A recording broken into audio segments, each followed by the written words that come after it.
We're going to call to order the December 9th, 2019 Royal Oak City Commission meeting to order. We're going to begin with an invocation given by myself, followed by the Pledge of Allegiance. Please stand if you can. Before I begin the invocation, I'd just like to acknowledge Mayor Pro Tem Pat Perush won't be with us this evening. Sadly, her father passed away, and peacefully among family and friends, and he will be, or she is attending to his estate at the moment, and certainly Commissioner Perush, she's in our thoughts and prayers. I'd also like to, with a heavy heart, for those of you who haven't heard, Richard Herman died as well, the proprietor of Herman's Bakery.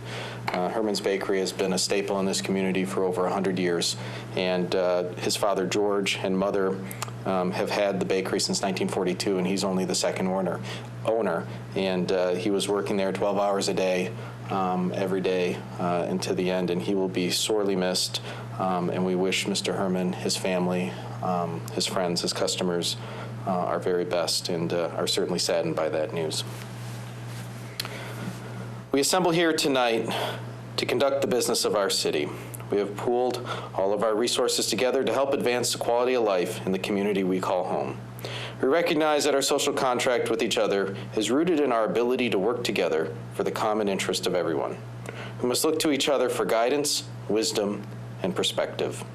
As the holidays approach, we ask for the safety of our family, friends, neighbors, first responders, city workers, and each other. We are thankful for the many blessings of our city. Amen. Amen. I pledge allegiance to the flag of the United States of America and to the republic for which it stands, one nation, under God, indivisible, with liberty and justice for all.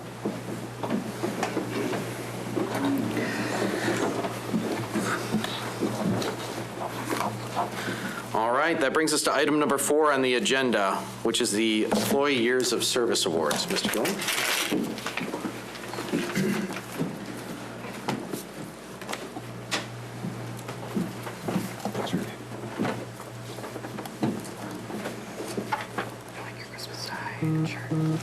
This is a program that we've started here at the city to acknowledge all of our different city employees in the various different departments when they reach milestones in terms of years of service. For most of the number of years of service, it's a matter that we have the department heads handle, a certificate and a year of service pin. But for some of the milestone years, we like to actually bring some of our valuable employees in front of the camera and give them a little bit of face time and get them some public acknowledgement for all of the good work that they do on behalf of the city.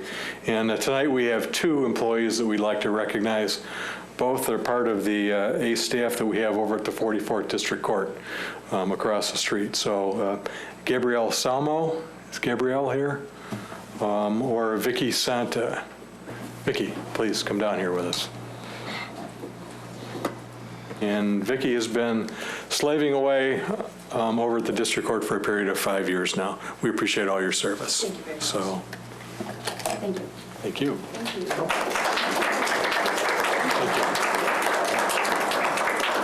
And then Gabrielle's certificate, I'll get that to Court Administrator Gary Dodge, and we'll get it into her hands. So again, thank you to both of you. Great.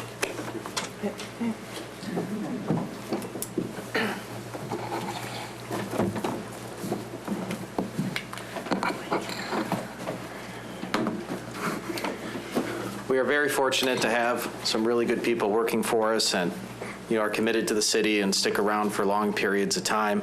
I think it's a testament to both our employees' ambition and ours as residents of the city as far as how we appreciate the efforts of everyone who wakes up every day to keep us safe, keep our courts working, keep our sewers clean, fix our water mains, take our tax bills, everybody that contributes. So just want to acknowledge the good employees that we have in this community.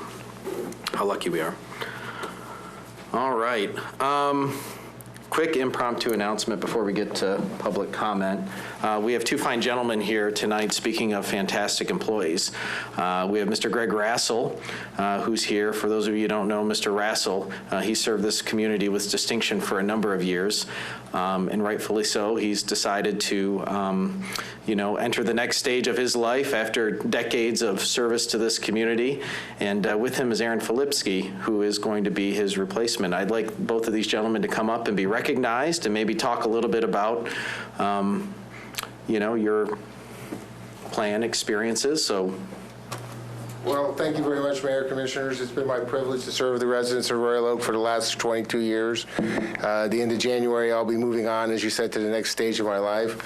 But I will always have very fond memories of this. But I will be here till the end of January. Aaron joined us at the end of October, and my goal between now and the end of January is to gather everything spread around my office and get it into one bag. It may not be as organized, but at least Aaron will have everything in one bag so that he can find the various projects that we've been working on for the last couple of years and get those, see those through to completion, especially the 2 new parks. So I'll turn it over to Aaron. Well, thank you. Good evening, Mayor Fournier and Commissioners. I was wondering if maybe you had a pin for sticking around for 2 months, right? It's been a crazy 2 months. And shortly after I started, I think the second day after I started, Greg left on vacations. And I stayed, so I thought maybe there'd be a pin for something like that. But in any case, my impressions are that this is a really great organization. As you mentioned, the dedicated staff, I can attest to that because being the new guy, I was really welcomed by a very talented staff and very quickly realized that I've found a good home here, and I really look forward to working with you and all the other stakeholders here in Royal Oak for the years to come. Aaron, well, welcome to the city of Royal Oak. We're glad to have you. Thank you.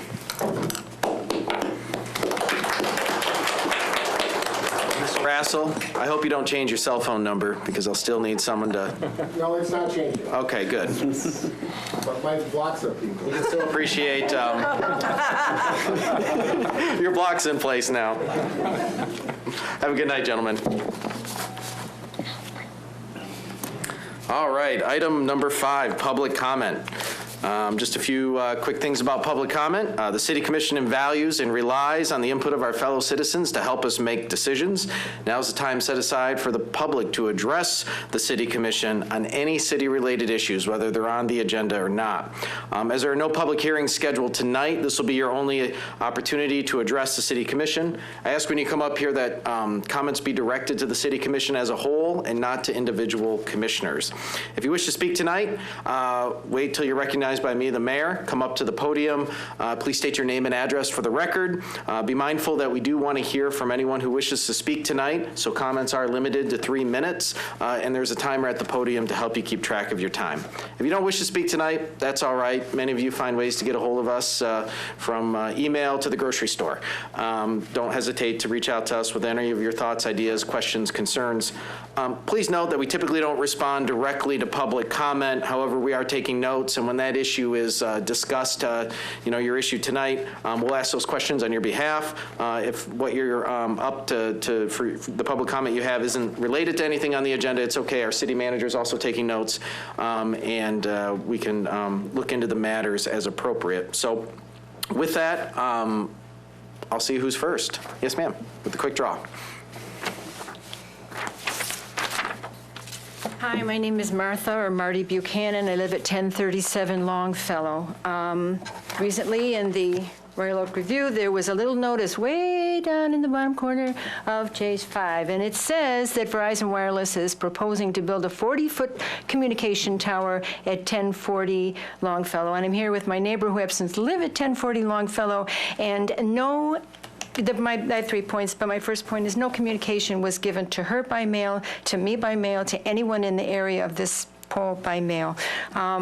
So I would like first to kind of complain about that we should be informed when these things are going to happen. The issue about this is the 5G tower, and I understand that we don't have any power because of the state put through a law that says that Verizon can do whatever the heck they want, and we can't complain about it. But I would like to go on the record as saying I am complaining about it, and I am cautious about it.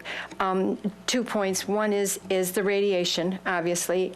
There are studies that say that it's absolutely fine. It's not a problem. There are also many studies that say it's not. There are a lot of studies that say don't put your cell phone under your pillow at night. Don't put it on your bedstand. Put it far away. They correlate it with brain cancer, all kinds of cancers, especially children, because children are developing. Children are, their bodies are developing. There's an issue with the brain, the brain-blood barrier, that they're very susceptible to cancers and tumors and all those kinds of things. That's a concern. That's a concern. There was I did a little research. Oh boy, is this going up or down? It's going down. Okay, gotta go talk fast. There was a YouTube, and who was talking was Senator Patrick Colbeck. I would like you to look at it and listen to this guy. He says I think he was an engineer, he worked for NASA, Microsoft, and he is no longer a senator, but was talking to the committee at the time. And he talks a lot about the carcinogenic effects, and then he also talks about the fact that whoever's monitoring this is the FCC, not the EPA, not the CDC, who takes care of our health, but the FCC, who he says, quote, is staffed by former members of the telecommunications industry. So, and then he talks about all the different things. I mean, autism, we're looking at 1 in 100 children now. What's causing these things? When Flint had the problem with the lead, it took a while for people to pay attention. PFAS took a while to pay attention. All the way back to, the thalidomide problem. Everything is new coming along. Now all of a sudden you can't use Teflon, you can't use all these things, that hair dye. Maybe we should take a closer look at this. Maybe we shouldn't just lay over and let this happen. So that's my second point. Please look into it, do the research, look at this, pay attention to this what's his name, Patrick Colbeck, and look up the YouTube. Third point is, this is now, I looked at the map online that said where these towers exist. They exist on I-75 and 696 intersection. They exist at corners of businesses. They exist at the zoo. They exist. Ms. Buchanan, I do need you to finish. I'm done. This is the first tower put in a neighborhood with no former notice. And why our neighborhood on the south end? It's not on Vincetta, it's not on Webster, it's not in any of those neighborhoods. So that feels a little wrong to me. There's a park up the street, there's a railroad track nearby, there's a paper manufacturing place right nearby. I'd like you to look at why it was put in our neighborhood first. Thank you, Ms. Buchanan. Thank you for waiting, give me extra time. Mr. Gillen? Ms. Buchanan? We do have the name and email address of a contact person at Verizon. If you'd like to contact my office tomorrow, I can get that information to you if you'd like to contact the person directly. I'm not sure it would do any good at this point. You're kind of up against, the man that the law has said they can do what they want, so he'll just dismiss me. But I appreciate the information. I would just encourage us to at least voice some concern and not just stay mute about it. So, thank you. Thank you, Ms. Buchanan.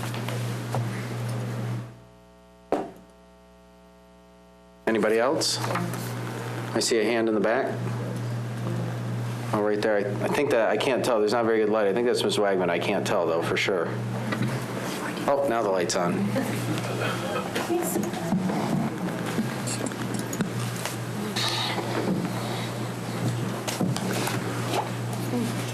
Janice Wagman, Wellesley, and Royal Regarding item number 12, the goal-setting meeting, in the interest of transparency, I highly recommend holding the strategic planning meeting in the City Commission room where it can be live-streamed and recorded for WROK. The residents deserve to know not only what short and long-term goals our elected representatives value and prioritize for our city, but the thought process that goes into developing them. Excuse me, item 13, the stormwater. I'm glad to see the vote has been delayed. However, the reasons in the city manager's letter omit the following. Credits will be unavailable to many because they are either too expensive, The majority of Royal Oak is clay soil, disallowing a credit for rain gardens. The residents have to prove to the city that the rerouting of downspouts into a minimum 10 by 10 foot area will capture 50% of their roof's runoff, keeping in mind that that area cannot be onto your neighbor's property. Now that the calculations are available, many of the designated impervious areas are questionable and need review. How and why did the original proposal shift costs from other cost centers into the additional $1 million this fund will generate annually? For example, street cleaning is part of the recycle millage. If the city is collecting more money as a result of this shift, it's a tax increase, not a fee. But even more curious is the basis for establishing the stormwater fee. Nationally, it was established to decrease pollution of our waterways, not treatment facilities. I've heard less water will be going into our sewers and back up into our basements. Since we are part of 14 communities, the savings in the amount of water being retained on residential properties will be a drop in the bucket, as verified by OHM during the workshop. I've also heard the current assessment based on water usage isn't fair. However, shifting to the new system will negatively impact approximately 42% of the residents, especially low water users like myself, and in my case will result in a 75% increase. Not to mention downtown businesses, schools, neighborhood businesses, churches, all with huge parking lots and many with tenuous budgets. So what does this accomplish? There's a negligible environmental impact. There's no decrease in basement flooding. Schools, churches, and businesses and an estimated 42% of residents will receive higher water bills. And finally, what it will accomplish is the city will receive an additional $1 million per year in revenue from what amounts to a tax increase. Thank you. Thank you, Ms. Begman. Who's next? Mr. Ashley.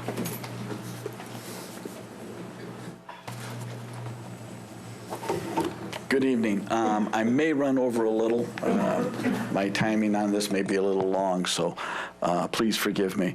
On October 28th, well, Alan Ashley, President of Royal Oak Manor. On October 28th, I appeared before here asking that we put in a change the contract for Arts, Beats, and Eats in Section E. It was not approved.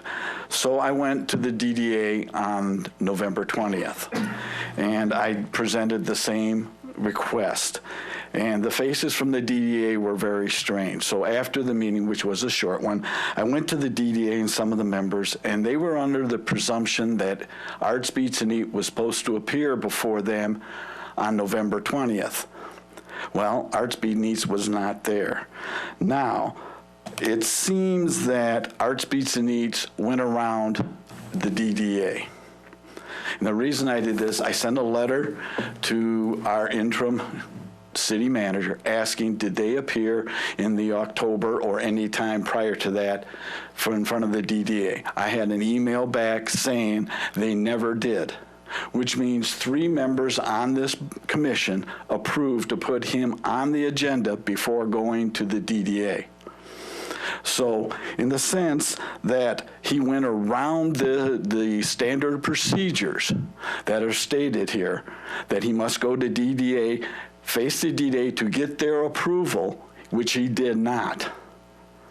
I repeat, he did not get the approval of the DDA. The DDA directors did not sign the contract, unless they have done it prior to that, but since the email, they did not sign the contract. And all I was requesting is it's Section E, and it states, ABE and the city agree to provide additional space for artists and vendors within 2 blocks of the festival. Now, did anywhere in there, did it say parking on Williams, parking on 6th, or parking on 7th, which is on the east side of Main Street? It does not. There is plenty of parking 2 blocks on the west side of Main Street, which is all involved for Arts, Beats, and Eats.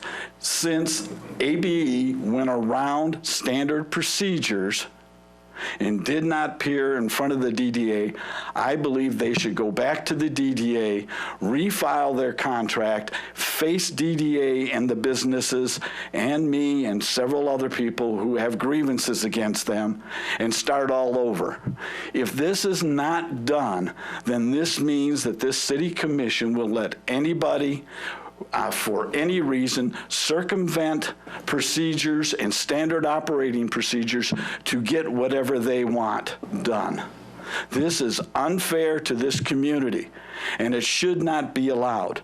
All I'm asking is fair treatment under standard procedures that you are forcing everybody else to do.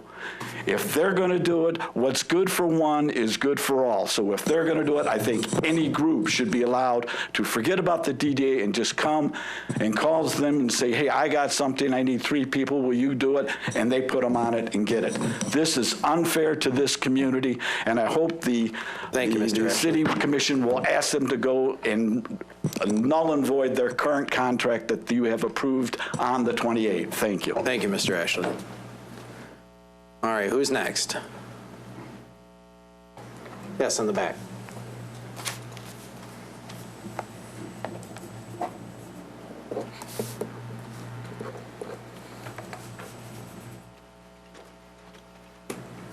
Good evening. Mrs. Shunk, East Webster Road, Royal Oak. I would like the photo circulating of the I-75 and 696 flooding to be discontinued in conjunction with the stormwater utility fee. The pumping stations were functioning that day, which caused the flooding, which likely affected all the homes that were flooded. I believe in permeable surfaces. The impermeable surface study that the city government contracted for over $250,000 is ambiguous and inaccurate at best. This study and stormwater utility fee is quite the contradiction. Only a few short years ago, trees were cut down and permeable surfaces were ripped up to make way for sidewalks. Despite protests from residents, constant construction has been the norm in Royal Oak and downtown. I can't even imagine what's being washed down the storm sewers from all the downtown construction.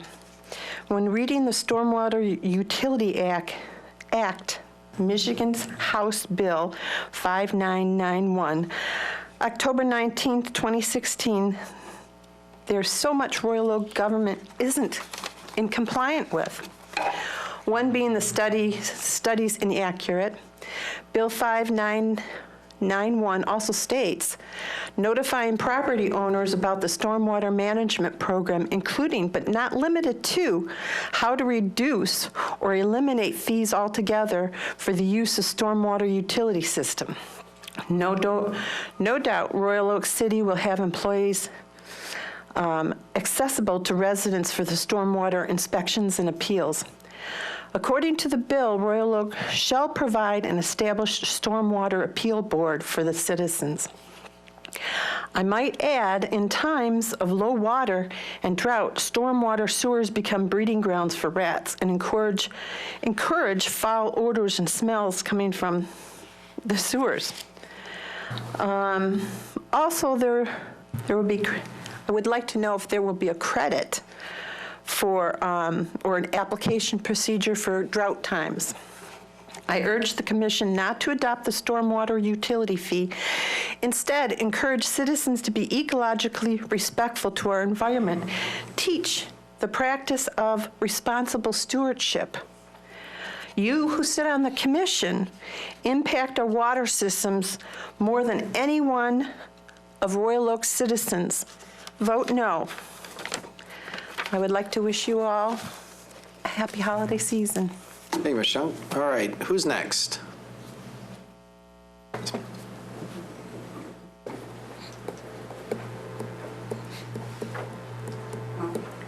Hi, I'm Gail McGuire, 4456 Arlington. And I read the article in the Royal Oak Review last week about the Planning Commission's recommendations for the use of marijuana stores. And my question is, how does recreational marijuana help anyone? And how is it going to make our city a better place to have marijuana stores up and down Woodward Avenue? Woodward Avenue is the main thoroughfare through Oakland County, and to litter it up with marijuana stores is unconscionable. Where is the oversight here of our city fathers, and where is the wisdom here? Please do not do this to our city and the families and children that live here. Thank you. Thank you, Ms. McGuire. Yes, sir. Reverend Boyd.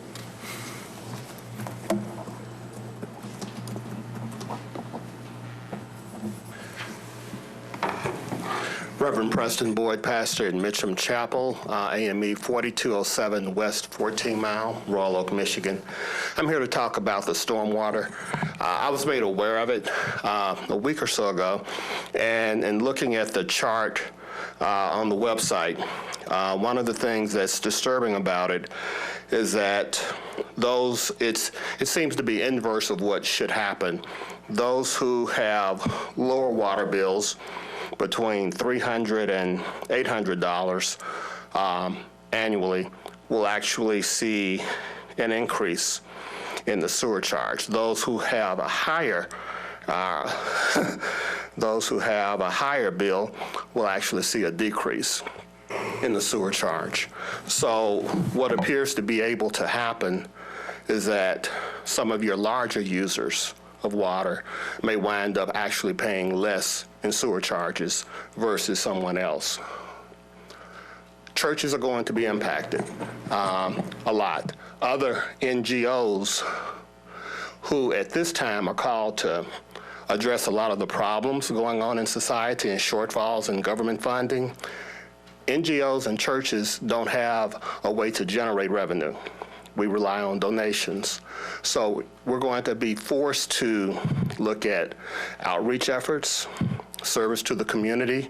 If it impacts the school system, that could result in teacher loss.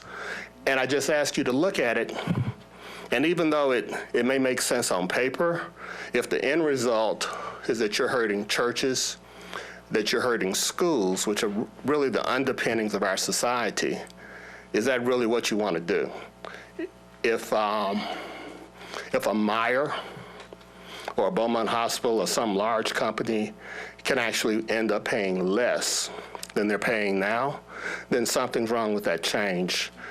The other thing I would ask you to look at and consider is that residents' homes, churches, pale in comparison to the size of a parking lot like a hospital or a shopping center. The runoff from those type buildings and those type operations will have a much higher level of toxicity in their wastewater than a church could ever generate.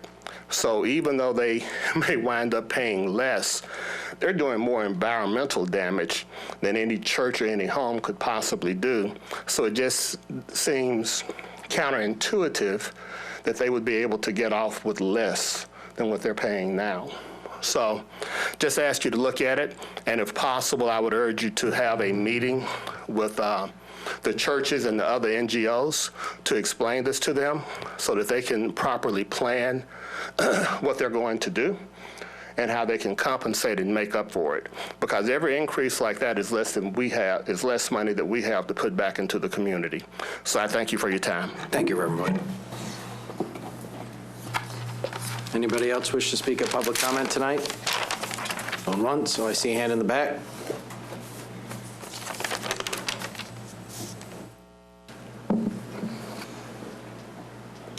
Hello, my name is John Gladka. I live at 402 Royal Avenue. I just wanted to echo the suggestion of Janice Wagman regarding item number 12, the fiscal year 2021 goal-setting meeting that take place in city chambers and be televised for sake of transparency, especially as this time you're reducing the number of meetings from 3 to 1. I think it'd be a good idea for transparency. So, Thank you, Mr. Clark. Thank you. Anybody else wish to speak at public comment tonight? Mr. McGuire.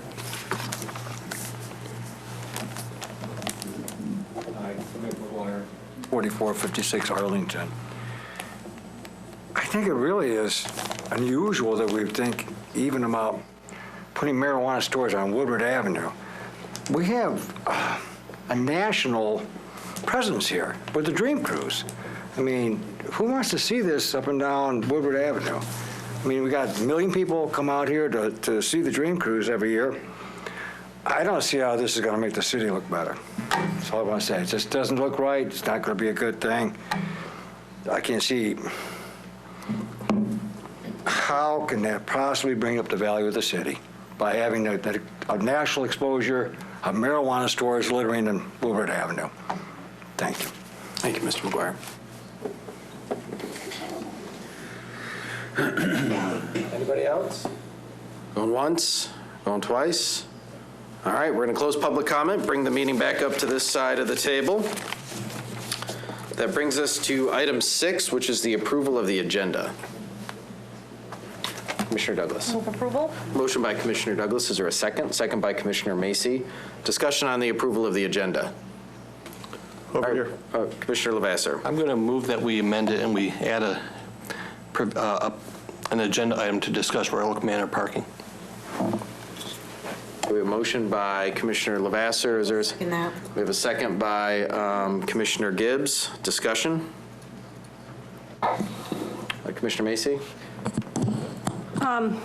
We had an email from the mayor about this item, about city staff working on it. I don't disagree with setting a timeline to put this on the agenda, but I would like to do it at a time when staff is prepared and Commissioner Perush is with us. Commissioner Lavasser? My main concern is that we are moving this issue forward, and the public isn't privy to various emails that may get exchanged between commissioners. It's a little bit of a delicate balance because, of course, you have to, make sure you're not violating the Open Meetings Act. But this is an issue that's been with us for a long time. We don't necessarily have to make a decision today on what we're doing, but I think it's something that should be discussed, and we should, during the course of that discussion, determine what the next steps are. Well, I'll just underscore the nature of my email is, we have hundreds of people that live in Royal Oak Manor. We have, I think, 23 people that have auxiliary parking that they, had permits for. I think we found some street-level parking solutions for maybe around about half. What we're talking about doing is putting something on the agenda that affects, less than a dozen people when staff is already working on, with Royal Oak Management on a plan with the 7th Street redesign to bring parking over there. It necessitates an update that any commissioner can get from staff, and if they want to post on their social media or return any emails, I don't know that we need to waste the people's time discussing something that affects less than a dozen citizens with that parking at this point when it's merely an update. So I'm not going to support the amendment. All right, call for, Commissioner Mason. And I just want to underscore again, Commissioner Perush has been working on this. Yeah, Commissioner Perush has led the charge in, really finding solutions, and I think having a discussion without her would also be, not to the benefit of anybody participating in the discussion or listening to the discussion. Call for a vote. All those in favor say aye. Aye. Those opposed? Nay. Okay, motion fails. Commissioner Gibbs? Yes, yay. Okay, so 2 to 4, motion fails. Okay, we're back to our original motion, which is the approval of the agenda. Any discussion on the approval of the agenda? With none, I'll call for the vote. All those in favor say aye. Aye. Those opposed, motion passes. We've established an agenda, which brings us to the consent agenda. Does anyone wish to pull anything off the consent agenda for discussion? Does anyone wish to make a motion on the consent agenda? Commissioner Macy? Move approval of the consent agenda. We have a motion by Commissioner Macy, a second by Commissioner Douglas. Discussion? Okay, the consent agenda now consists of the 49th City Commission meeting minutes from November 25th, the 50th City Commission meeting minutes from November 25th, claims December 3rd and December 6th, approval of purchase orders, approval of option and land lease agreement, new Cingular Wireless, grant easement of public sidewalk, 1740 Crooks Road, Michigan Department of Transportation Construction Funding Agreement, West 14 Mile Road Resurfacing Project, approval of Michigan Indigent Defense Commission Funding Agreement, excuse me, confirmation of city manager reappointment to the Downtown Development Authority, and receive and file the following non-action items: August 2019 Revenue and Expenditure Summary Variance Report and the November 2019 Investment Report. No other discussion. I'll call for the vote. All those in favor say aye. Aye. Those opposed, motion passes. This brings us to item 8, which is the acceptance of fiscal year ending June 30th, 2019 financial audit report and comprehensive annual financial report. Tony? Oh, hello. Ms. Rudd. You confused me. I didn't see you come in a minute. Good evening, Mayor and City Commissioners. This resolution is presented to the Commission, asking them to accept the comprehensive annual financial report for June 30th, 2019, year ending, and also the independent financial audit report that's also been provided in the packet. A couple weeks ago, November 20th, the Audit Review Committee met, and the committee includes Commissioner Lavasser as the commission rep, and there's some residents on that committee as well. Interim City Manager Gillum was in attendance, Mr. DeCamp and I as well. And we met for a couple hours and went over the information, and not all of it in great detail, of course, because there is a lot of information there. But we met for a couple hours, and the committee unanimously accepted the documents and recommended the same of the City Commission. The auditor is not here this evening. They didn't think that would be necessary. The auditor did issue an unmodified report, which is the best opinion possible that they could issue. So I'll just leave it at that for now. And if you have any questions, and we can go from there, if that's acceptable. Questions from Ms. Rudd? I see Commissioner Macy. This was in the letter, but could you talk a little bit about the deficit position of those two funds and what that means? Yeah, only because of the OPEB and pension liability. Due to the new accounting standards on the pension, it was about 5 years ago, and the OPEB, we implemented those standards probably, I think it was about 2 years ago, and we issued the bonds. And because of how we have to record that, those transactions, we have technically that deficit position. However, which before, it didn't change anything. Right. It's not, we had to record it. So the state recognizes that, and it allows us to not consider that, and for the auditors not to consider that when they have to report Royal Oak to the state of Michigan. And since that is the case, we don't have to prepare a deficit elimination plan. I believe about 8 years ago, we had to for the recreation fund and another fund. It had nothing to do with this. They truly were in a deficit position. But the state recognizes that, most communities have that OPEB and pension liability out there, so they let us reverse it out of there. So we don't have to prepare the deficit elimination plan to them. Thank you. So, yeah. Any other questions for Ms. Rudd? Commissioner Dubak?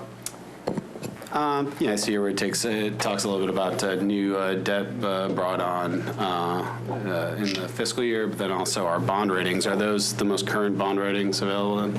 So in this current fiscal year, our bond rating remains AA+. Correct. We have not been approached by the rating agencies for any sort of review or anything. So that is something we did obtain a couple years ago, but we haven't asked for a new one, so it still remains. Mm-hmm. Questions? Anything more to add, Ms. Rudd? No, thank you. Commissioner Lavasser, anything to add? You sat on the committee. The one thing that struck me and I was concerned about was that our rate of return on investments for the pension funds was a bit off compared to what we had projected, and if I recall, it was 5.74 versus our assumption was 7.25. So that's something that, if it doesn't turn around, it's going to create significant problems. The difference between a 7.25 rate of return and 5.74 is millions of dollars in added unfunded liabilities. So if assumptions make a big difference, they have a significant impact. But for purposes of what we're doing here, I mean, this is a state mandated report. It basically says that we are using appropriate accounting principles in the announcement of our finances. It's a fine report. Commissioner Dubuck?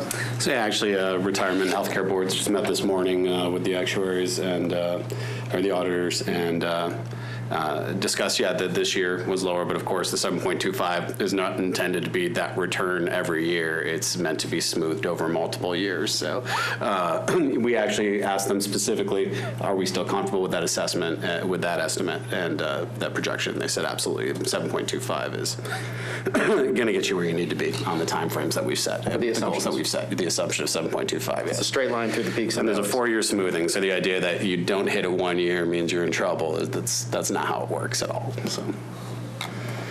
And it was said this morning that it would take a few years in order for us to get to that rate of return. So the 7.25, unless we change it again. But we'd have to have a number of negative years of going the wrong way to smooth it out to a lower than 7.25 rate. Right. Yeah, okay. But as it stands right now, it appears that whatever the calculated, the number escapes me now, whatever the calculated number of years is, we should be okay.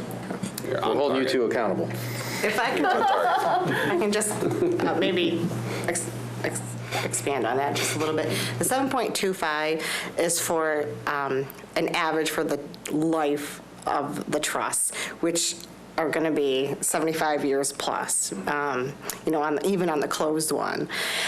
For the non-closed plan, it's going to go out in perpetuity. So that 7.25 is the life of the plan. And I will say that both investment advisors are saying probably the next 10 years we're going to see something in the 6% rate of return on average.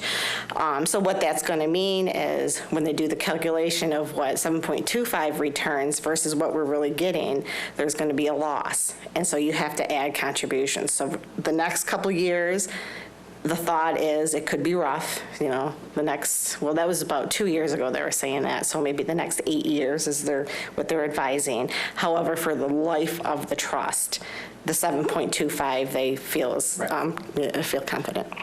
We've weathered those storms, many, many worse. As long as we don't take all the excess out of the fund and we keep it in there during good times, we'll be in good shape. Okay, is there a motion? Motion by Commissioner Dubuck. Is there a second? Second by Commissioner Macy. Further discussion? All right, with none, I'll call for the vote. All those in favor say aye.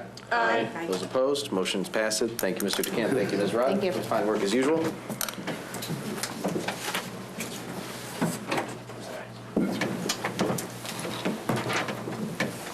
All right, this brings us to item 9, the approval of special event permit downtown Royal Oak menorah lighting, December 29th, 2019. Mayor, City Commission, we do have a request from the Royal Oak Jewish Center to hold the downtown Royal Oak public menorah lighting event on West 5th Street between South Washington Street and South Center Street on Sunday, December 29th. The proposed event will be a 2-hour celebration of the Hanukkah holiday, includes live entertainment, children's activity, ice sculpting, and the lighting of ice carved menorah. The event coordinator is also requesting the placement of a 12-foot tall menorah with lights on South Washington Avenue near 5th Street for 8 consecutive days beginning Saturday, December 21st.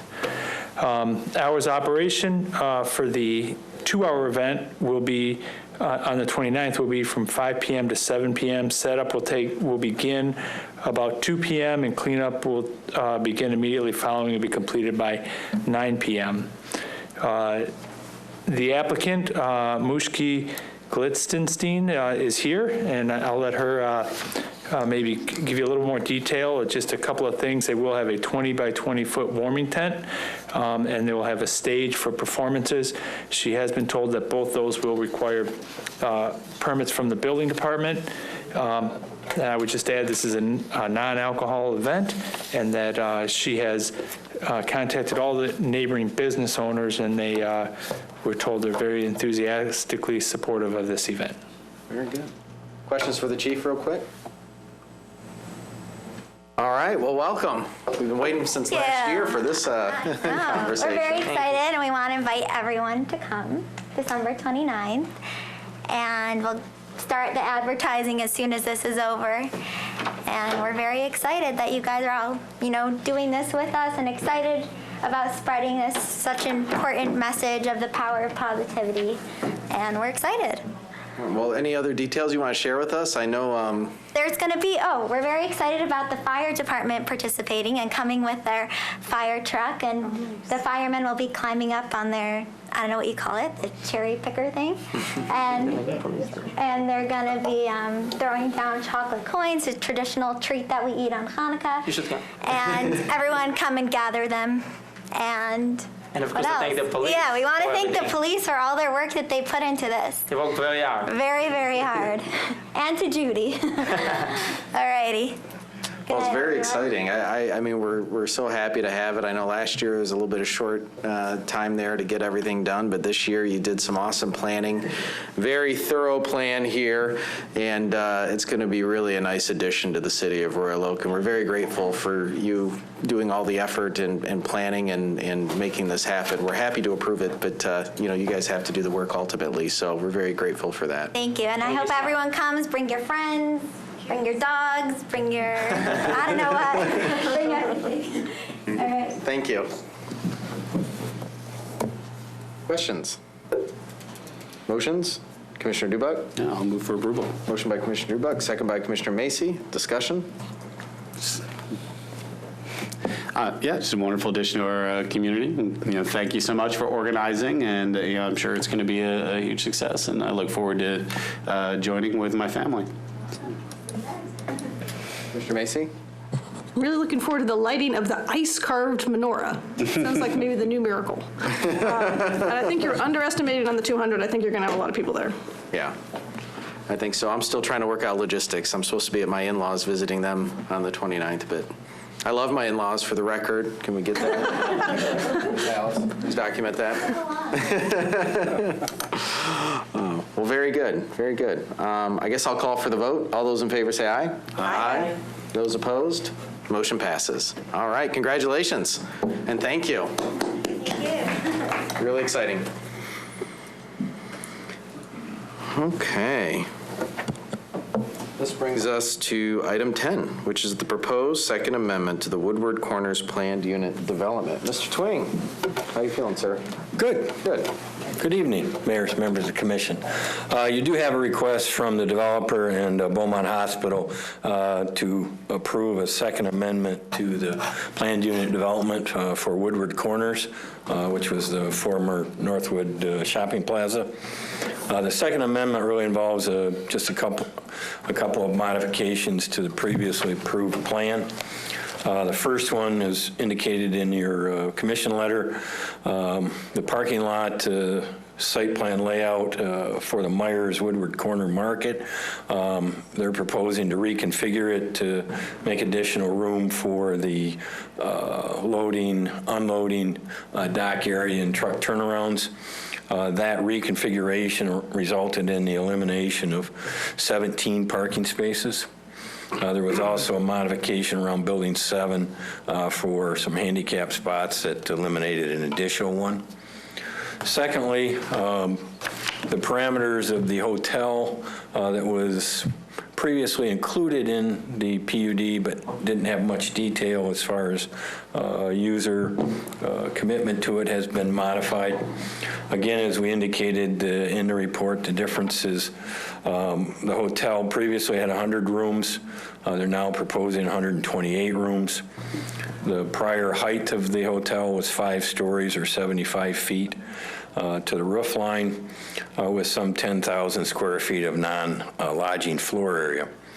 What they have modified is increased the number of rooms to 128. The height of the building has been reduced, and we've rounded that in the report and the draft PUD agreement to 60 feet and some 8,000 square feet of non-lodging floor ground area. Primarily what that changes have done is resulted in a change to the parking configuration that's both required and or provided.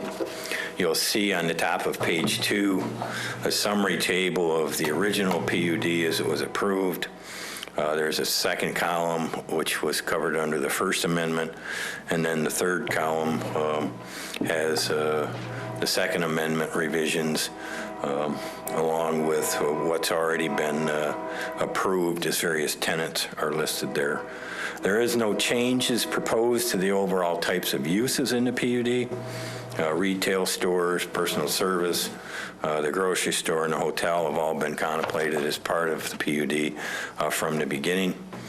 They did add approximately 6 spaces to the site plan around the 6 parking spaces around the hotel. So those are the revisions there. You will see the change from the First Amendment to the Second Amendment went from a requirement of 71 parking spaces to some 799 under the ordinance provisions. Under the Amendment 1, they provided 708. Under the Second Amendment, they're providing 696. And you'll see the deficiencies there between those two numbers. Again, they're asking for approval. There is a resolution if the commission wants to grant the Second Amendment to the PUD. Questions from Mr. Twain? Commissioner Macy. So a lot of times when we see this smaller number of parking spaces than is required by our ordinance, one of our major concerns is how it's going to impact the surrounding neighborhoods. I'm wondering what your opinion is on this, because it's, it's in sort of this isolated by major streets area. Will this have any impact on neighbors in terms of the parking? Like, I guess what I'm saying is, it seems to me like the parking problem is going to be all in the corners. Is that your impression as well? They are providing approximately 700 spaces, which is a significant number of parking spaces. I'm not saying there will be a problem. I'm just saying if there is a problem, right. it seems like it's going to be isolated to them. Yeah, but the benefit of that is it's their problem. Right. It will impact their businesses. It will impact their operations. There is no parking neighborhood around it for this to spill into. It's unlikely people will try and park across Woodward or across 13 or across Coolidge to get to this site.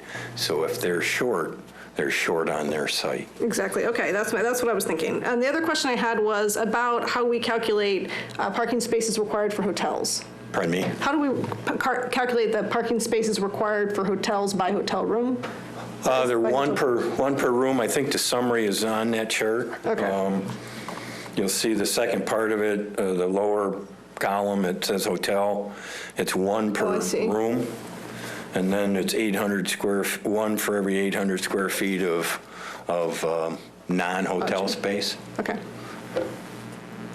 Commissioner Gibbs and Commissioner Lavasser. Will this hotel be able to have events? Like, are they proposing to have conventions or something that would be eating up all the parking spots during weekend hours or things like that? Say very large events. Okay. I mean, 8,000 square feet, that includes the lobby and all the other. Oh, okay. That includes all the incidental stuff. It might have a few meetings, but I don't think it's a convention type. Thank you. Mr. Lavasser? Yeah, I was simply going to respond to the question of parking. I'm not concerned here. I suspect that if there is some sort of issue with parking, the logical place where that parking is going to go is to the parking structures over at the hospital, which are going to be the closest available other options that I'm aware of here. And I can say I'm the person who lives closest to it. I'm not concerned about the parking. Like, that's closer than walking distance. like spitting distance for me. And I want to see that. You want to see me do that? That's for another time outside of City Commission. But I don't think parking is going to be, I'm more concerned about parking if there's like some kind of convention or event or huge meeting that's going to be held in the, because I don't think we've seen all the plans for the hotel yet, so, which is why I asked. Yeah, and I think just knowing how Beaumont and how most organizations do it, like usually the planners for those events also want their users to have adequate parking, so they usually create a parking plan to say, okay, well, all employees and staff will park in the Beaumont structure, and, you know, they usually make it, you know, for that special event, just for their own visitors that are coming to the event. Right. Commissioner Douglas. And these calculations don't even take into account the fact that the shopping center designers themselves acknowledge that much of their clientele is going to be either Beaumont employees or patients and visitors to the hospital, and was that you who said they're going to, or somebody, they're going to wind up in the parking structures anyway. So that definitely reduces the calculation here. Right. Any other discussion? Any motions? There is a suggested resolution in the commission letter. Commissioner Douglas? Yeah, I'll move the resolution. A motion by Commissioner Douglas, second by Commissioner Dubak. Further discussion? All right, with none, I'll call for the vote. All those in favor say aye. Aye. Those opposed? Motion passes. All right. Thank you.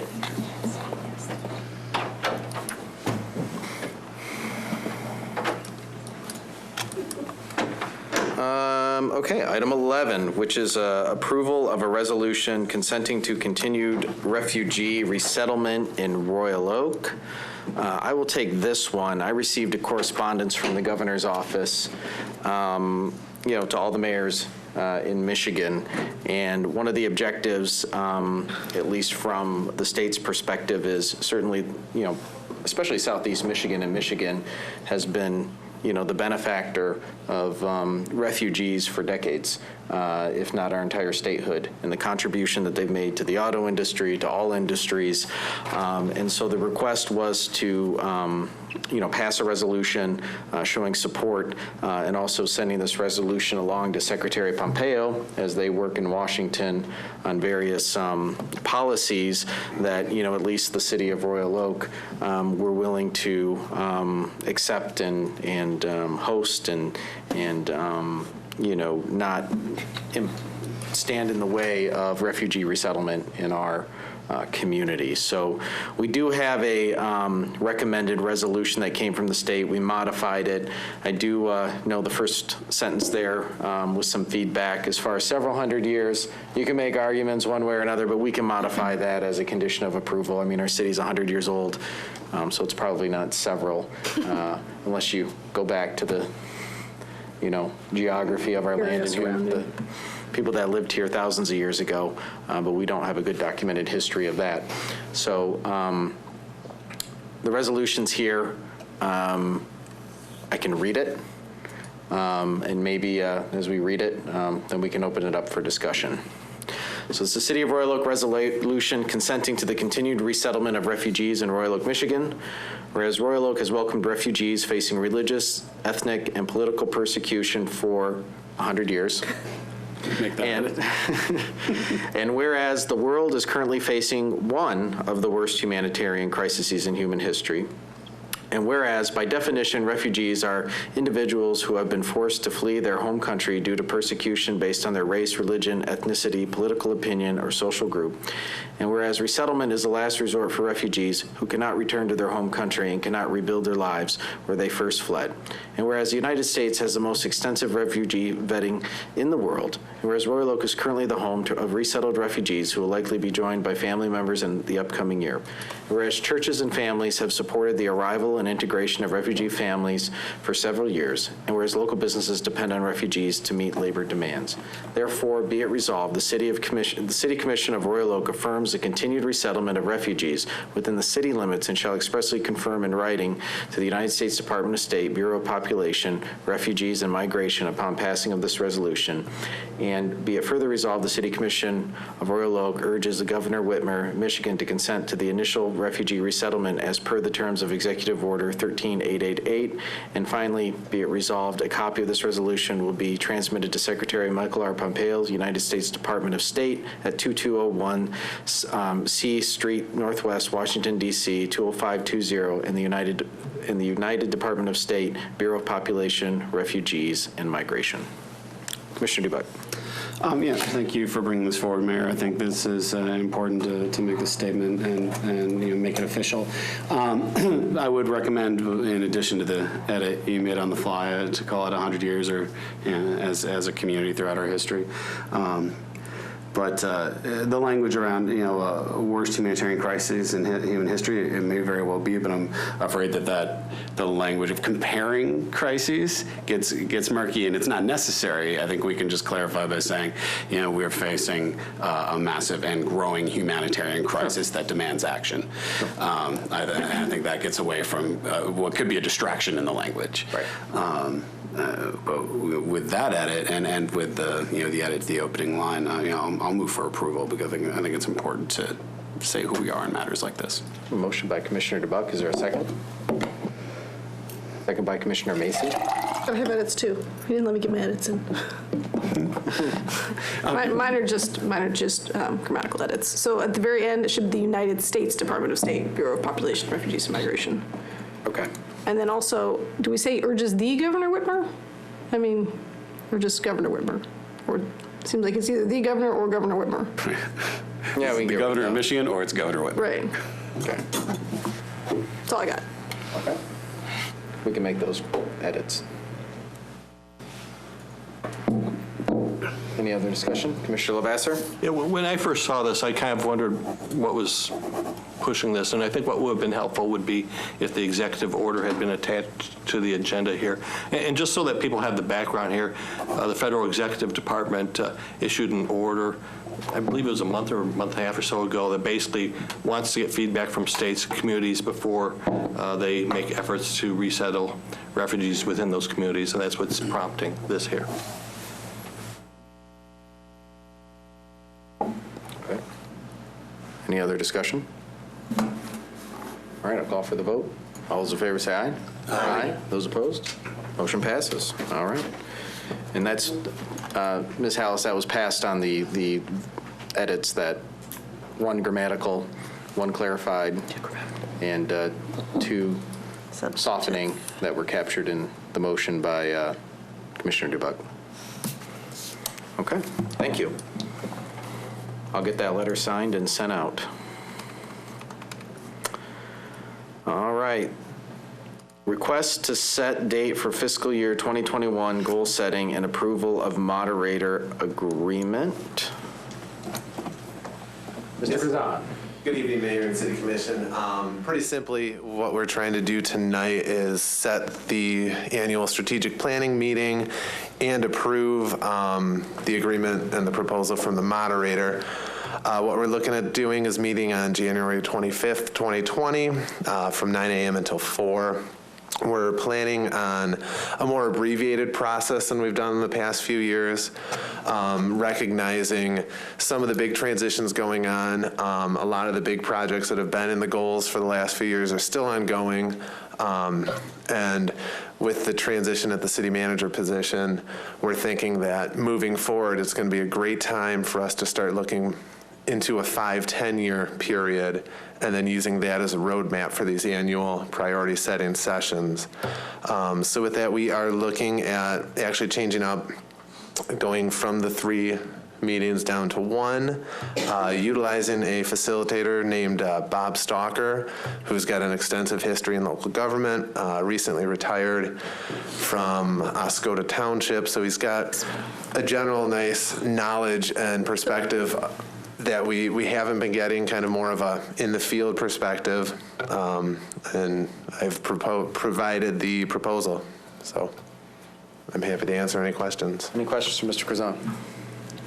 Commissioner Macy.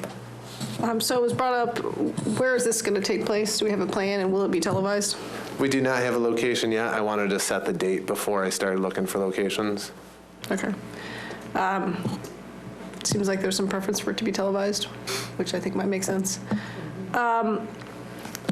So we won't have our new city manager by this date, and I wondered if the commission had feelings about whether or not we should have some kind of a strategic planning add-on session whenever the new city manager's in place. I don't know. It just feels like that person is going to have should have some input into this, and but won't be present by the time we do this. I'll just argue they probably won't be prepared either for another year. I mean, they're going to have to get some time to get some experience under their wings too, you know? Well, maybe they can't lead the discussion, but it feels like they should be part of it. Commissioner Douglas and then Commissioner Dubak. Yeah, I see this as right now we have objectives and tasks, and I see this as more of a task review dealing with sort of near-term decisions, the kind of decisions that will affect the 2021 budget. Whereas once we bring a new city manager in, we're going to do start at a much more 30,000-foot level to do some very broad arching vision and goal setting. That sounds good. Commissioner Dubak. Yeah, with regard to the city manager, I think it's probably helpful to have a roadmap for our new person coming in, to have some immediate priorities that they know that we've all agreed upon. I'm sure beyond that they'll one-on-one with us, and there'll be all kinds of onboarding that we'll do to help inform them with our decision, our thought process that went into that and where we all stand on these things. And if there's maybe a special work session, if they want to walk through the things we've determined in the final report with us, maybe we do a work session. I think that's probably, there might be value in that.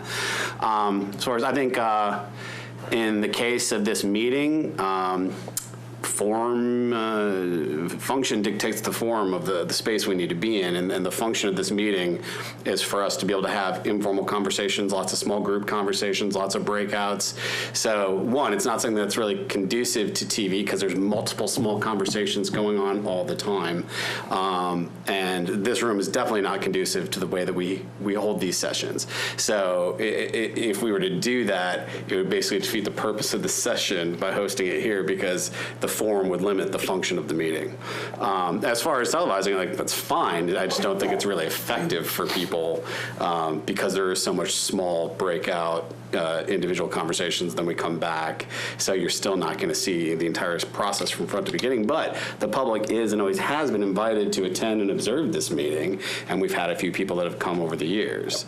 And I think that's an awesome opportunity for folks to lean in and provide public comment on what they think should be on the table during this conversation, and to help inform, even at the breaks. There's been people there who we'll interact with during the breaks to get feedback directly from the public who are present. So I would just say, I don't mind televising it, but that should not be the priority. Should be that the meeting does what it's intended to do in a space that is conducive to it. Yeah, and I'll just add too, we're not making any decisions at this meeting, right? This is a work session. So, and then we take the feedback from that, and at least what I've seen 2 to 3 times up here, we hash it out, and there's a lot of public input and dialogue about what we come up with as well. So, it's not the beginning and end of our strategy, it's the sort of kicking it off and getting the ideas on paper, and then the real debate and dialogue usually takes place, as we go and approve those elements for the upcoming fiscal or annual year. So keep that in mind as well. I'll have Commissioner Lavasser and then Commissioner Macy. I do think that there's a way to televise this. It would probably require editing. You can't just run it from the start to finish, because as mentioned, there's a lot of, okay, you 6 sit over here and talk about this, you 6 sit over there and talk about it, and so on, and that would not be conducive for televised. However, when we all get together after those groups have met in groups of 6 and talk about these things, that's information that would be helpful to be recorded and televised and shared with folks. Commissioner Macy? So that's half of what I was going to say, is that I think Commissioner DeBuck is right that the breakouts are going to be impossible to televise, but I think Commissioner Lavasser is right that when we come back together and have a discussion, that would be something, because it's a more directed conversation, just one person speaking at a time, usually, that we could televise. And I think it would be helpful for transparency. I think a lot of business happens at this meeting, whether or not it's we vote on it or not. I think it's one of the more interesting meetings of the year. So I think televising it would be a good idea. And the other thing I was thinking, based on what you just said, Mayor, was after the last one, we did, at some point when we were brought up here, like break it out into a subcommittee and review it line by line. And I wondered if we wanted to proactively do that this year, where we send what we have back with James and then with the subcommittee to hash it out and bring it back to the full commission. Yeah, I think we had a lot of issues with, if I remember correctly, with the specificity of what the goal should be. Like the objectives didn't change necessarily, but how would we really measure them needed a little bit more finessing. So I think that's something that we can look at again. You know, I don't know, maybe that's something we talk about at the session. You know, depending on what comes out of it, maybe, you know, there's a lot of stuff that's easy to measure. It's binary. You know? Yeah. Did it get done or did it not get done? You know, and then it becomes much easier to measure. But I mean, I have no opinion on. I just think it, you know, does cost money. It is hard for our crew to do it. You know, but I agree with Commissioner DeBuck. I mean, we want to make sure whatever we do, we have the value, and the meeting is open up to anybody. So I don't want televising it should not dictate how we do it, where we do it, and you know, how we manage it. It should be, we should do that, and if someone wants to have a camera in there and film, I mean, that's fine, but, you know, it'll cost money, and, you know, hopefully people find value in it. I just don't know if they do or not. Commissioner? And our radio and TV director person participates in it. Yeah, that's the other issue, too. Yeah, right. You got that issue, too. Commissioner DeBuck? My only other concern about you know, recording and airing the entire thing is I'd be concerned that staff might not speak as freely as we do in these informal conversations, where as it stands now, there might be Commissioner DeBuck, what you just said is stupid for these 5 reasons. There's, I think, pressure to maintain more decorum when they know that every word that they say to us is going to be recorded live and aired the way they said it, and that's a challenge for the authenticity and the function of the meeting. But again, anyone's free to come record, attend. Mr. Macy? I've never found them slow to say I'm stupid, whether recorded or not. So I don't know. I don't know. My opinion is that we should have it recorded to the extent that we can do that easily. And I understand that there are some obstacles, but I don't think that means it's impossible. That would be my preference. Commissioner DeBuck? I think we all agreed on this day, right? So I'll move for approval of the resolutions contained here. Second by Commissioner Macy. Discussion? All right, with that, I'll call for the vote. All those in favor say aye. Aye. Those opposed, motion passes. February 25th, right? Yeah, right.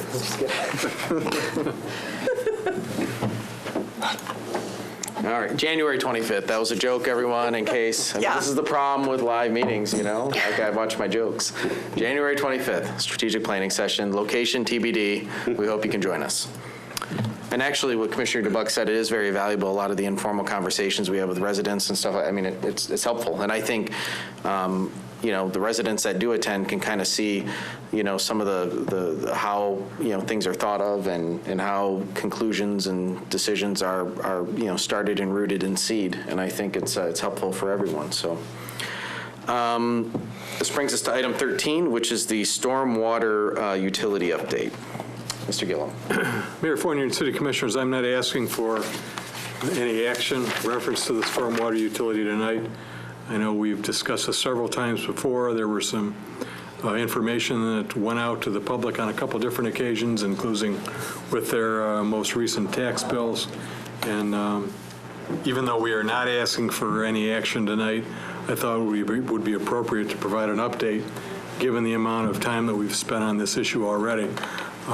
Up until probably about a couple weeks ago, I fully intended to be bringing back the stormwater utility ordinance to the City Commission for second reading tonight, asking you to approve it tonight, And with that being approved, then the utility would have been established as of the 1st of January of next year.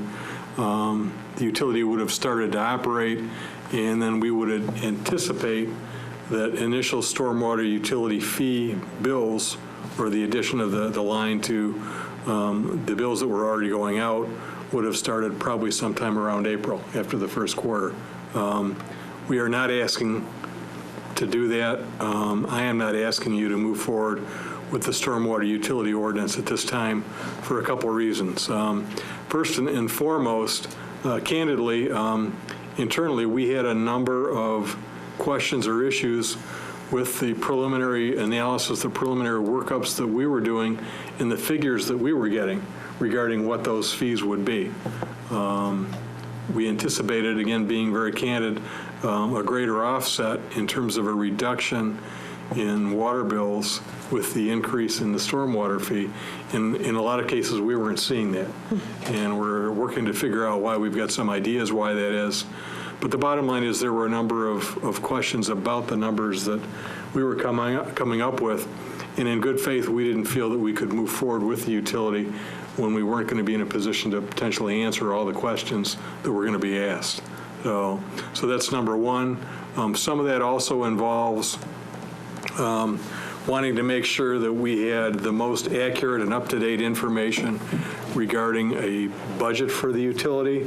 A big component of what the fees in the utility would be charging come from stormwater treatment costs that are passed along to the city by the County Water Resource Commissioner's office.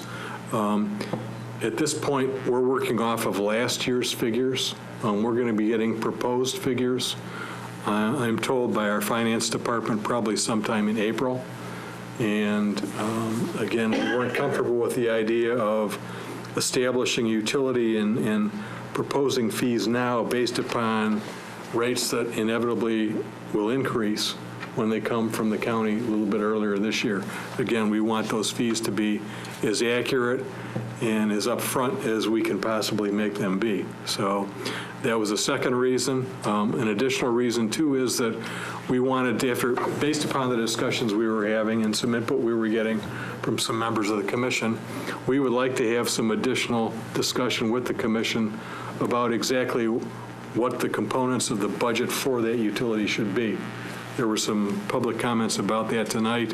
There were some recommendations that were brought forward by the engineering staff as to what the components of that utility should be, what fees would be involved, what items we could potentially bring in from other parts of the budget and allocate to the stormwater fee. We want to have some more discussion with you about that budget and what fees should be involved for the utility and what fees shouldn't be involved. Again, the idea to make to establish a fee potentially that's fair and accurate for everybody that's involved. In addition, from a more of a legal standpoint, part of the genesis for this, not all of it, but part of it is the fact that there is legislation that's pending in the Michigan legislature that would specifically provide for the stormwater utility like the one we're talking about establishing to be established. We don't have to have that legislation in place to establish a stormwater utility. There are several communities in Michigan that currently have a stormwater utility. Some of those have had that stormwater utility for many, many years, including the city of Ann Arbor. So we don't have to have the legislation in place, but the legislation does provide a good model for what would be involved in establishing the utility, what the functions of the utility would be, the process and procedures that the utility should follow, due process rights, including appeals and things like that. And it potentially could provide benefit to the city if there was a challenge down the road as to whether or not this fee, in fact, was a tax or if it was a fee. Our position is what we're talking about is establishing a fee. On the other hand, if it is a tax, the state of the law in Michigan that taxes have to be approved by the voters, generally speaking. And if this was going to be a tax and it wasn't approved by the voters, then we'd be subject to a legal challenge. Again, we believe that this is a fee, but our argument would be stronger if that legislation is in place, that this would be a fee and not a tax, because that's one of the purposes, one of the goals of the legislators that introduced this piece of legislation.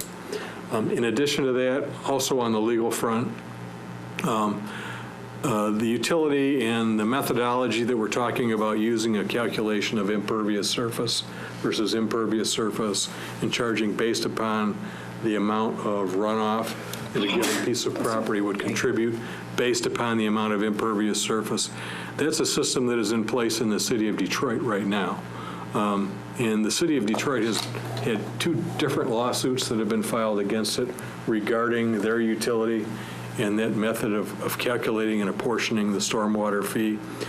In both of those lawsuits, the city has prevailed through the Court of Appeals.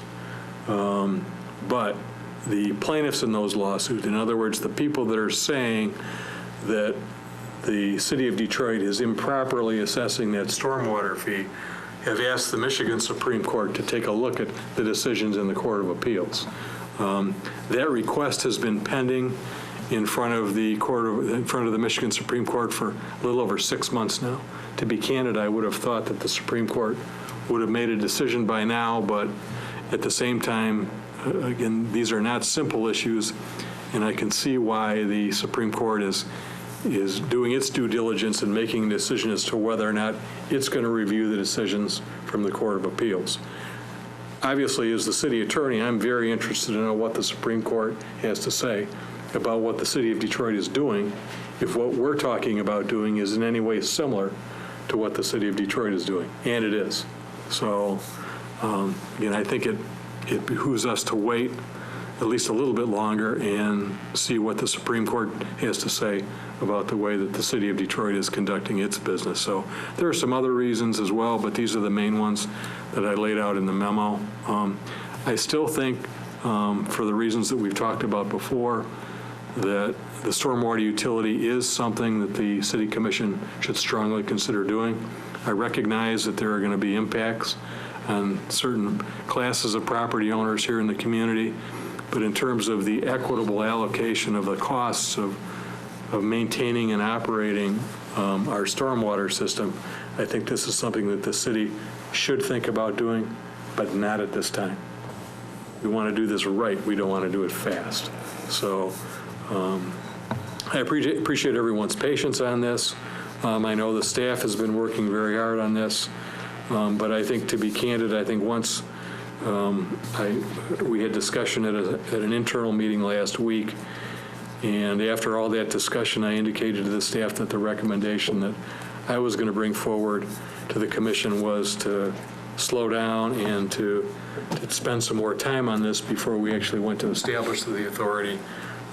I think there was kind of a sigh of relief from the staff, because I think everyone internally recognized that this isn't something we were ready to do at this time. Again, down the road, maybe as early as 6 months, we'll be ready to do it, but right now isn't the time to do it. So, again, I'm not recommending any action at this time. I'll keep you posted as to where we stand on this. If you have any questions tonight, I'd be happy to answer those. Yeah, and I think, too, and appreciate, your remarks, and I think, even when we talked about at the initial sort of download of data, our initial findings that the team came back with, we had even talked about people that may have a very low water bill, and if they're on a low income, what could we do to support that into the system? There are things like that we need to hash out. We heard some interesting comments tonight about institutions that, may be in a similar boat, but are institutions rather than people, to the extent that we look at it. But, at the end of the day, I mean, as part of the lawsuit, billing it, putting storm water into the water bill is not going to, be the way forward. It's got to be assessed and paid for in a different way. I mean, that's just the reality of it. And so we have to figure out how to do that and do it best that's fair and equitable to everybody. But what we did before, we can't sustain, because it's, that was part of our settlement, along with Ferndale and many other communities around here. Commissioner Macy. So I don't think I agree with what you just said. I think we are now doing it in a way that we could sustain it if we felt like it. You know, the way we're putting it in our water bill, we can keep it as an ad valorem tax. I mean, that's... So it's dual, and I think we could continue doing that without doing a stormwater utility, without fear of a legal challenge. Under the settlement in the Schroeder case, that's correct. Yes. But we can't go back to 3 years ago. Right, okay, but what I actually had was a question about, so we just recently extended OHM's contract for this with the understanding that this was essentially done, but they were going to help us put it into place. And now it seems like that timeline has been extended. What's the status of that contract? Conversation I had with our representatives from OHM last week, I specifically asked them that question as to where we stood. Is this something that's going to end up costing us more money? And after talking with them, really our position internally was that right now we're at a point that the work that needs to be done is work that needs to be done by staff. Okay. I mean, OHM has been pretty much got their stormwater report, the stormwater management plan, which would be part of the whole process. It's basically done. I've got close to a final draft of that today. So no, at this point in time, I don't expect any other significant billings from OHM.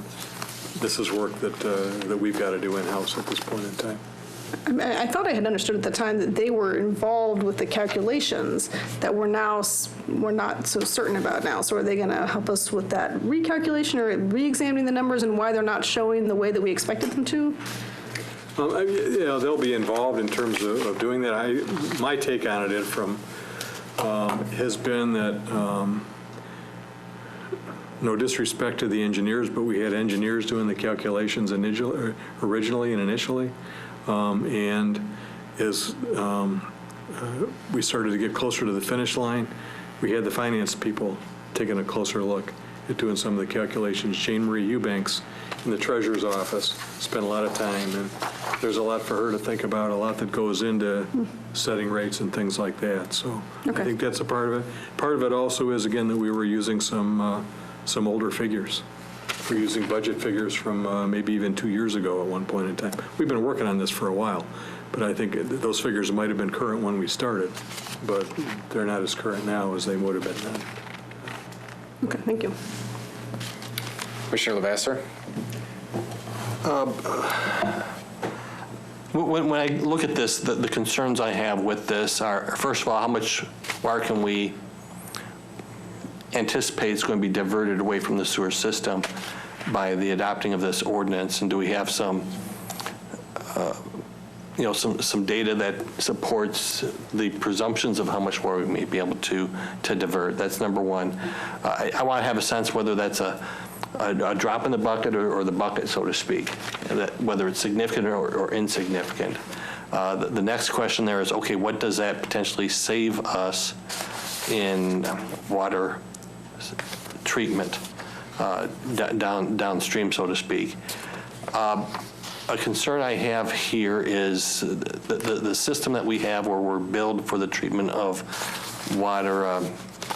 If we happen to divert water away from that sewer system, we're really not saving the money ourselves. And instead, a large group of cities are sharing in those savings without us getting the proportion amount that we actually diverted away, unless there's some change at the Water Commission level. And how that's done. We're not going to get the full bang for the buck on that. So I do hope that there's something that we can do along those lines. With regard to the City of Detroit and the legal challenges there, I'm wondering what the nature of the plaintiff's challenges are, if they're Headley related or if there's something different, so that we can see what the potential concerns are, what we may face if this were to be challenged in some way. The opinions from the Court of Appeals in those cases, they're basically Headley and Bolt challenges. The question of whether or not this is a fee or a tax in the way that the City of Detroit has approached it. And there is other case law that's also coming out too. There was, and I'm trying to remember, it was one of the communities in Macomb County, the Court of Appeals just issued an opinion last week. The system they had in that community was significantly different from the City of Detroit. And in that opinion, the Court of Appeals held that in that community, the stormwater fee that they were imposing there was a tax, and it was not lawful. But in the process of doing that, they pointed out several ways that the city of Detroit's method was different than what they were doing in that particular community. So to the extent you can read between the lines, from a decision of one panel of the Court of Appeals as to what the implications are going to be for what the Supreme Court were doing, I mean, it could be that, that court seemed to me to be saying that the way Detroit was doing things is right, and the way this other community was doing things is wrong. Whether or not the Supreme Court is ultimately going to agree with that, I don't know. But that's a long answer to your question. Basically, the questions are Bolt and Headley. Okay. Fee or tax, that's basically what it boils down to. And the three criteria: the voluntariness, the proportionality, the regulatory purpose, as opposed to a revenue-raising purpose. Yes, to the other points, I don't disagree with you that there are the issues as to the amount of contribution to the system and the dollar savings. Candidly, there are going to be limits as to the amount of detail we can provide to those questions because we don't have a specific figure from the county as to the amount of stormwater that we're contributing to the county system. There isn't a flow meter, not that I'm aware of, on the edges of the city of Royal Oak or the edge of our stormwater system that measures what we're contributing to the county system. We can probably come up with some estimates. There might be some engineering calculations that can be done, but I don't know that we're going to have any exact figures. To a certain extent, part of the justification for this is even if everybody else isn't moving in the direction that we're moving, the direction that we're moving we feel is the right direction. So, in short of a fix on a bigger level that we have no control over, there may not be a whole lot we can do. Yeah, the question again comes back to just how significant the diversion of water is, and you can get some raw numbers and not have a sense of what that is in the big scheme of things. Are you talking about 1/10 of 1%? Are you talking about 2%? Are you talking about 10%? And that type of information I think would be helpful for us in evaluating this proposal. We'll see what information we can gather in that respect as we move forward with the process. Commissioner Douglas, and then I have Commissioner Dubuck. City Attorney will correct me if at any point I'm mistaken here, but diversion is desirable, and using a fee-based system is far more likely to result in property owners taking diverting activities than other methods of paying for stormwater. But the fact is, we have to pay for stormwater. We used to do it by charging people money on their water bill, and we were sued and told that we could not do that. So right now, we're paying it through property taxes, which is not really fair either, because the value of your property may have nothing to do with the amount of rainwater that falls onto that property. Now we're looking at a third way, and really this seems like the only option is the stormwater utility using a fee-based system. And we should also recognize that the citizens, the property owners of this city, are not only paying for the rainwater that falls onto their properties, but they're paying for rainwater that falls onto city streets. And we all bear a share of that as well. And it might be that at some point, it might be that a tax is a fairer way to charge people for disposing of rainwater that falls on city streets, but proportionally the stormwater utility may be just as relative because the size of the property has some relationship to the amount of street in front of it potentially. So, we have to pay for it somehow, or this is where we are. Okay. Respectfully, I do need to correct one point, though, just so everybody is clear. If we go back to the Schroeder lawsuit challenged a couple components of the city's water billing at that point in time. One was the fact that we were including in the water bill the cost that was passed on to us by the county, the capital cost, for improvements that were made to the George W. Kuhn Drainage District. Bricks and mortar, the cost for bricks and mortar, things like that. And then the other point that was challenged was the way that the city included stormwater treatment costs in the water bills that were given to our water customers. After all was said and done with the prevailing in the Oakland County Circuit Court and the judge reconsidering or indicating that she was probably going to reconsider her decision, lengthy settlement discussions, the settlement that we reached in the Schroeder case said, as far as the capital costs, we cannot include the capital costs in our water bills. Right. And that's based upon the language in Chapter 20 of the Drain Code, state law, because the GWK, it was constructed under Chapter 20 of the Drain Code. And the language in the Drain Code says that we have to pass those costs along as a tax, as an ad valorem tax. And so that's what we've begun to do. The other component, including the stormwater treatment costs in the city's water bills, we obtained a judgment as part of the settlement. The plaintiff said, we're not going to challenge you on that. So we could continue to go forward and assess our stormwater costs as part of our water bill. We would be on solid. We have an order, a judgment from the Oakland County Circuit Court that says that we can do that. But the disconnect is that there is really no rational relationship between the amount of water that goes into your taps and the amount of water that your property is dumping into the stormwater system. So that's the fundamental issue that we're trying to address with the utility is. We're trying to assess the cost of operating the stormwater system against property owners based upon the amount that their individual property is contributing to that stormwater system. So, but what about city streets? I mean, is my point valid there? I think so. That we're taking the whole amount and then dividing it just by the property, people who are paying for the fee. The city streets, as far as we're concerned, that's part of the stormwater conveyance system. So we're not going to, the city isn't going to be paying for money that's contributed to the system by the streets when the streets are what's hauling that water into the system in the first place. But one of the things that I have talked to the staff about, and one of the things they're going to be working on, is determining what the city's fair share would be for parking decks, city hall, parking lots at our parks and things like that.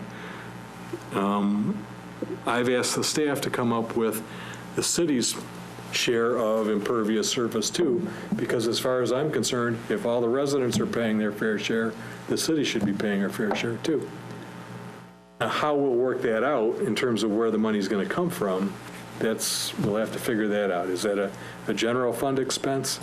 We'll have to figure that out. I don't know. Well, but when we say the city is going to pay for it, I mean, We are the city. We are the right. People are the city. Yeah, all 60,000 people. No, that's always the case, though. Yeah. So. Commissioner Dubach and then Commissioner Nebraska. So yeah, a couple things. I think it's prudent to pause to make sure we're doing this right. I think you nailed it when you said, we want to do this, but not quickly, but right. And on that, I mean, it's, I think, important to recognize there's two reasons we're doing this. One is equity, because right now the system that we have makes absolutely no sense. It's as if your gas bill was based on your electric bill, and then that's what you paid because your heater runs the fan. And that's how we determine what people are paying into the stormwater system. But they're two totally different things. The pipes under pressure bring your water, and the whole sea of concrete that takes it away are two totally different systems. So basing what you pay for using that sea of concrete on what you're bringing into your house through the pressurized pipes is completely inequitable. So if you're a single person living in a home, but you're an avid lawn waterer, as you're watering that lawn, you're paying for the water to be taken away into the sewer system, even though it's not going into the sewer system. You're watering your lawn, the water goes back into the ground, it gets naturally filtered, but every bit of water that's coming out of your sprinkler right now, you're paying to use the sewers for. So that's inequitable. You also have low water users with large swaths of parking lot, and they use our system abundantly and drive lots of water into our system and don't pay to use it at all because they're low water users. So in the case where Meyer is not going to be seeing a reduction, Meyer has seas of parking lot that they're going to be paying for the water that's being taken away. So the goal is to get to equity. Equally important is sustainability. Now, the idea that we're going to know on day one what less we're putting in the water is totally contrary to the purpose of changing infrastructure and culture and the rules around environmental sustainability. The reason we're in an environmental crisis is because that's how people have thought. Like, what's the ROI tomorrow? What's my ROI right now to do this? Whereas right now, when we have major storm events, because we have a mixed sewer system, the storm water mixes with our raw sewage. When that overflows, it dumps into the rivers, the Clinton River.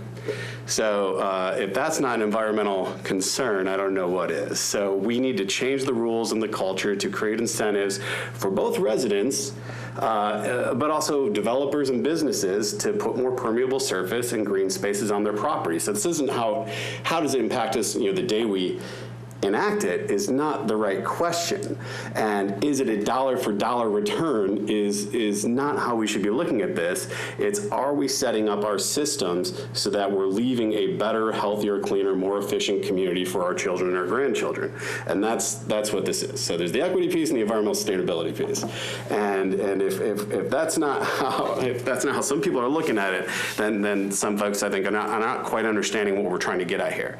I like the idea of taking this pause to meet with faith leaders and make sure that folks who are in unique situations like that, because that was also a community that gave a lot of pushback in Detroit, understand exactly what this is, how it's going to impact them, and how they have some control over that impact.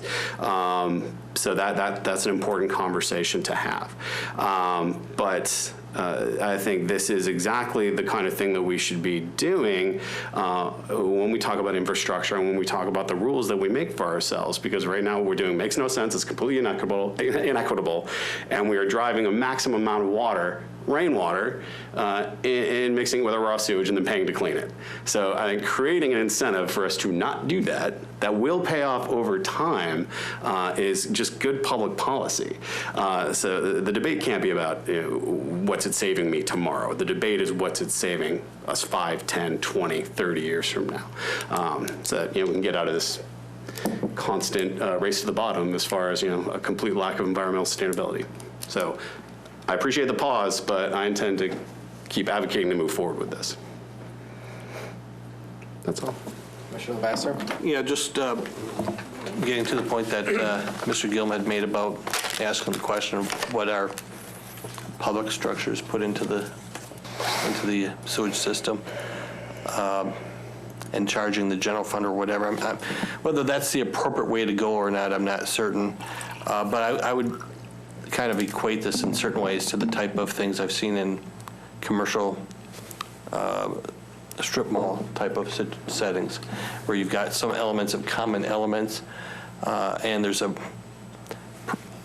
divvying up of the costs of those common elements among the tenants of a commercial structure. So you may say, okay, we've got costs to maintain the parking lot, we've got the cost of getting rid of garbage, we've got the cost of taxes and insurance and all these different things which are more your common costs for a commercial development.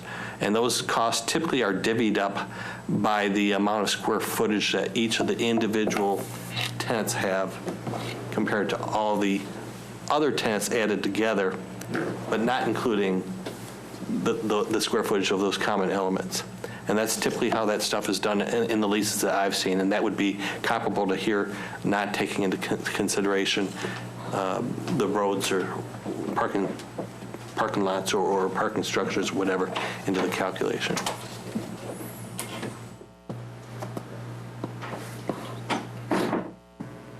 Any other discussion? I think that's just an update. Correct.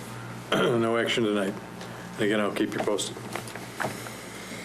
Commissioner Macy. Move to adjourn. We have a motion by Commissioner Macy to adjourn. We have a second by Commissioner Dubuck.